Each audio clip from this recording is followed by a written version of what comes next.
दोस्तों इजराइल पर हमास के हमले को 1 साल का वक्त बीत चुका है, लेकिन ना तो हमास घुटने टेक रहा है और ना ही इजराइल हमास का खात्मा कर पा रहा है।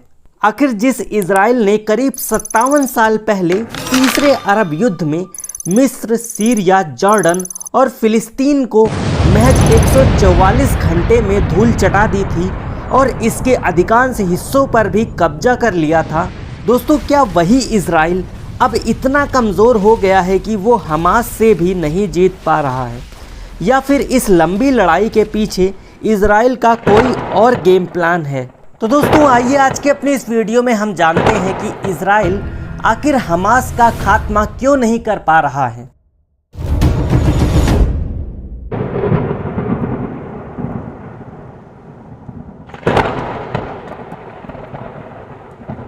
7 अक्टूबर 2023 वो तारीख को कोई कैसे भूल सकता है जब हमास ने इजराइल पर एक साथ हजारों रॉकेट लॉन्चर से हमला किया था। हमास की ओर से इजराइल के खिलाफ किए गए इतने बड़े हमले से इजराइल में तबाही मच गई थी और तब इजराइल के प्रधानमंत्री बेंजामिन नेतन्याहू ने कसम खाई थी कि इजराइल तब तक हमास के खिलाफ लड़ता रहेगा जब तक हमास को पूरी तरह से बर्बाद ना कर दे। इसके बाद इजराइल ने ऑपरेशन आयरन स्वॉर्ड चलाया जो करीब 1 साल से चल रहा है। इस ऑपरेशन के तहत इजराइल ने करीब 50,000 लोगों को मार दिया है। इसी ऑपरेशन के तहत हमास के टॉप कमांडर मारे जा चुके हैं। पूरी गाजा पट्टी खंडहर हो गई है। लाखों लोगों को एक जगह से दूसरी जगह जाना पड़ा।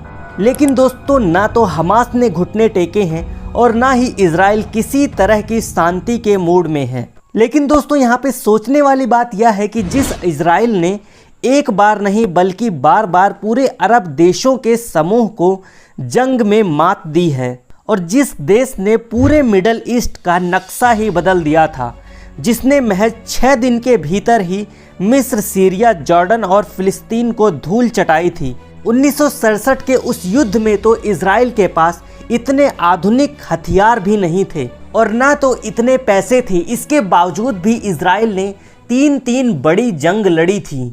1967 में इजराइल की महत्वाकांक्षा इतनी ज़्यादा थी कि इजराइल ने ही जंग की शुरुआत की थी। दोस्तों यहाँ पे मैं आपको बता दूं कि 5 जून को इजराइल ने पहला हमला मिस्र पर किया था और 10 जून को जब जंग खत्म हुई तो इजराइल ने मिस्र के कब्जे वाले गाजा पट्टी और सिनाई प्रायद्वीप, जॉर्डन से वेस्ट बैंक, यरूशलेम और सीरिया से गोलन हाइट्स तक सब कुछ जीत लिया था। फिर वो हमास से क्यों नहीं जीत पा रहा है? क्यों हमास के खिलाफ इतनी ताकत नहीं बटोर पा रहा है कि एक झटके में हमास को खत्म कर दिया जा सके?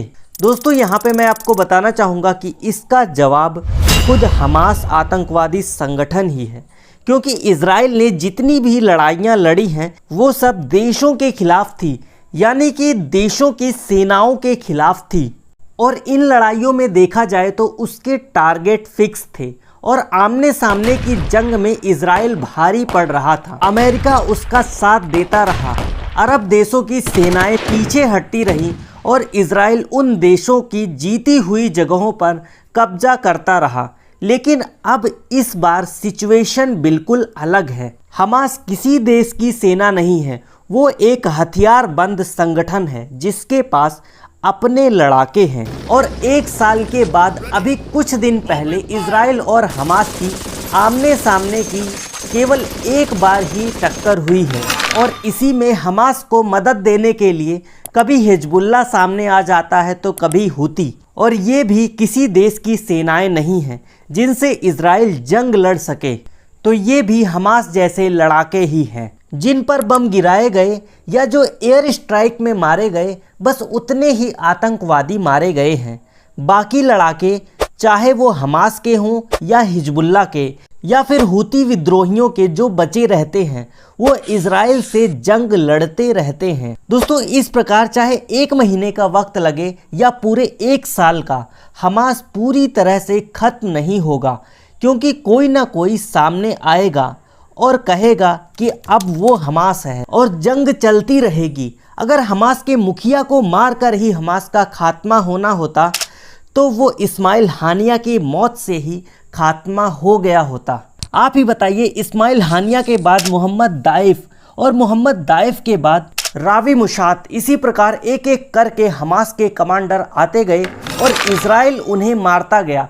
फिर भी आज हमास जैसा आतंकवादी संगठन मौजूद है, क्योंकि एक मरा तो उसकी जगह कोई और आके बैठ गया और अब दूसरा मरेगा तो उसकी जगह कोई और सेनापति कमांडर आके बैठ जाएगा। इजराइल हमास के कमांडरों को मारता जा रहा है और नए नए कमांडर बनते जा रहे हैं और ये जंग इसी तरह चलती जा रही है। इसी जंग में अब ईरान भी युद्ध के मैदान में उतर गया है और उसने भी डायरेक्ट इजराइल पर मिसाइलों से हमला किया।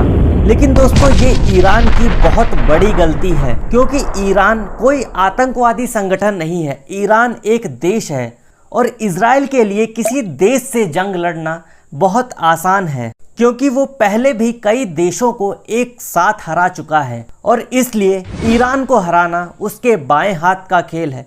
लेकिन दोस्तों, यहाँ पर वो हमास को हरा पाएगा, इसके बारे में अभी कुछ नहीं कहा जा सकता। तो दोस्तों, लास्ट में जाते जाते आपसे एक क्वेश्चन पूछूंगा और क्वेश्चन ये है कि इजराइल की राजधानी क्या है। अपना आंसर कमेंट बॉक्स में जरूर बताइएगा। मिलते हैं अपनी नेक्स्ट वीडियो में, तब तक के लिए जय हिंद, जय भारत मेरे प्यारे दोस्तों।